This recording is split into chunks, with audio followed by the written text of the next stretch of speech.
Pembuatan donat dilakukan dengan adanya penambahan susu, tepung terigu, ragi, mentega, dan kuning telur.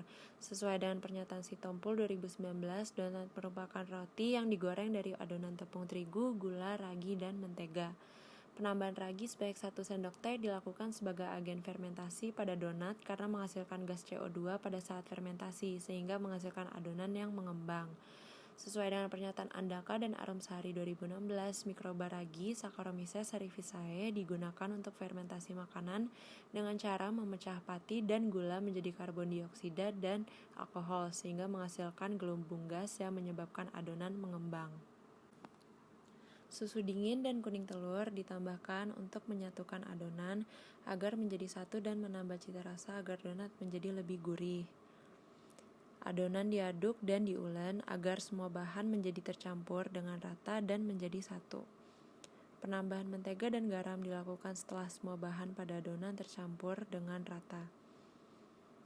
Fungsi penambahan garam pada adonan selain menambah cita rasa adalah menghambat proses fermentasi sehingga tidak berjalan terlalu cepat.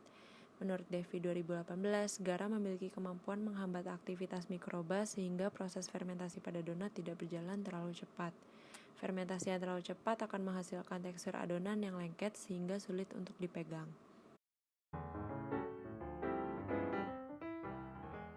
Adonan donat sebelum difermentasi memiliki tekstur yang kuat dan elastis karena adanya reaksi antara kandungan protein terigu dengan susu yang menghasilkan gluten. Menurut Sugito dan Hayati 2018, gluten merupakan kandungan protein pada terigu yang memiliki sifat kenyal dan memiliki daya ikat pati yang tinggi. Setelah semua bahan menjadi satu dan adonan sudah diulen hingga kalis, adonan dibagi menjadi kurang lebih 15 bagian. Tiap adonan dibulat-bulatkan dan diletakkan di atas wadah besar yang sudah ditaburi tepung agar adonan tidak lengket pada wadah.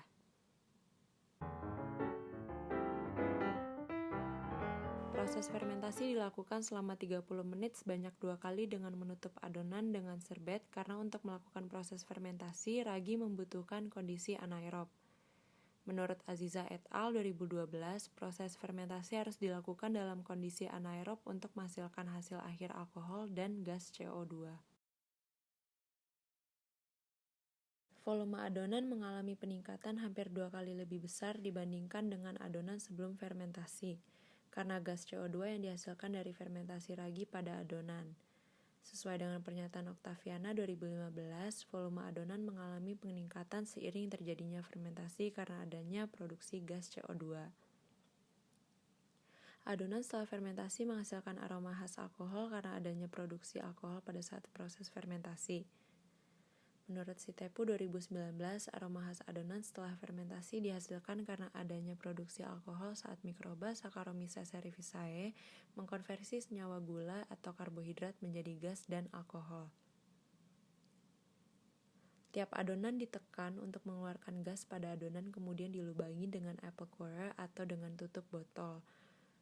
Kemudian adonan ditutup kembali dengan serbet untuk melanjutkan proses fermentasi kedua sebelum digoreng.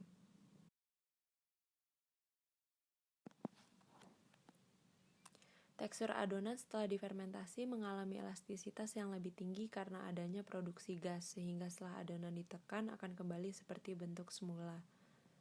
Menurut Octaviana et al. 2015, gas yang diproduksi karena fermentasi membuat tekstur adonan donat menjadi lebih elastis dan sedikit lengket. Warna yang dihasilkan donat adalah kuning keemasan karena adanya telur dan mentega yang berwarna kuning. Menurut Bardiati et al. 2015, warna kuning keemasan pada donat dihasilkan dari warna alami kuning telur dan mentega.